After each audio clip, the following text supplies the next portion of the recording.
রাসূল করিম সাল্লাল্লাহু আলাইহি ওয়াসাল্লামের কাছে কুরাইশদের একদল লোক আসলো। আসার পরে বলল, আপনাকে নবী হিসাবে মেনে নেব, কোরআনকে কোরআন হিসাবে মেনে নেব, আমাদেরকে আপনি আমাদের জন্য দোয়া করেন, সাফা পাহাড়কে যেন আল্লাহ রাব্বুল আলামিন সামনে পরিণত করে দেয়।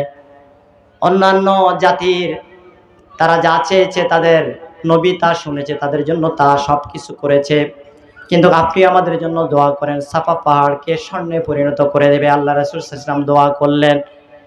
দোয়া করার সাথে সাথে হযরত জিবরাইল আমিন আসলেন। জিবরাইল আলাইহিস সালাতু ওয়াস সালাম এসে বললেন, ইয়া রাসূলুল্লাহ সাল্লাল্লাহু আলাইহি ওয়াসাল্লাম, আপনি যদি চান আল্লাহর কাছে সাফা পাহাড়কে স্বর্ণে পরিণত করে দেবেন আপনার আল্লাহ, কিন্তু যদি আপনি আল্লাহর কাছে অতটুকু আশা করেন, এই মানুষগুলোকে আল্লাহ তাআলা তাদের জন্য তওবার দরজা এবং রহমতের দরজা খুলে দেবে।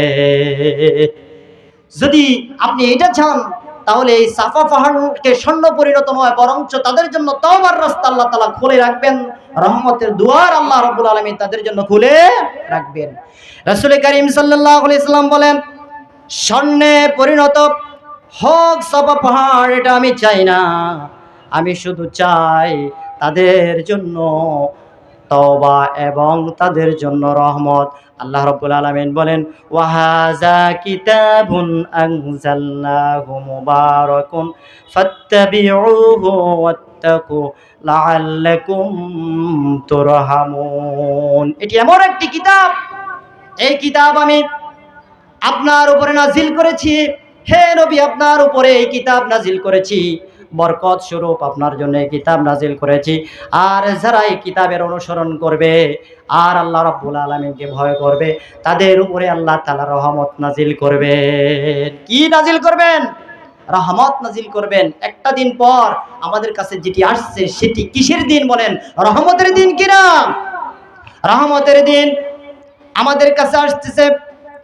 আল্লাহ রাব্বুল আলামিনের হাবিব সাল্লাল্লাহু আলাইহি ওয়াসাল্লাম একদিন বলেন, আদম আলাইহিস সালাম থেকে শুরু করে শেষ জামানা পর্যন্ত যত মানুষ, কিয়ামতের ময়দানে যত মানুষ উঠবে, সমস্ত মানুষদের মধ্য থেকে 120 কাতার হবে। ওই 120 কাতারের মধ্যে আমি মুহাম্মাদুর রাসূলুল্লাহ সাল্লাল্লাহু আলাইহি ওয়াসাল্লামের উম্মত হবে 80 কাতার। কত কাতার? 80 কাতার হবে। এক হাদিসের মধ্যে রাসূল করিম সাল্লাল্লাহু আলাইহি ওয়াসাল্লাম বলেন, হে রাসূল, বললেন হযরত আদম আলাইহিস সালাম কে আল্লাহ পাক বলবেন, ও আদম, তোমার যে সন্তান রয়েছে সন্তানগুলোকে টেনে নিয়ে আসো, তাদেরকে তুমি জাহান্নামে যারা যাবে তাদেরকে বেছে বেছে নিয়ে যাও। তখন আল্লাহ রাব্বুল আলামিনের কাছে আদম আলাইহিস সালাম বলবেন, তারা কারা যাদেরকে আমি বেছে বেছে জাহান্নামের জন্য নিয়ে আসব? আল্লাহ রাব্বুল আলামিন বলবেন, প্রত্যেক 1099 জন হবে জাহান্নামী। নাউজুবিল্লাহ, 999 জন হবে জাহান্নামী। রাসূল করিম সাল্লাল্লাহু আলাইহি ওয়াসাল্লাম বলেন, যে একজন হবে জান্নাতি, সে একজন হবে আমার উম্মতের মধ্য থেকে।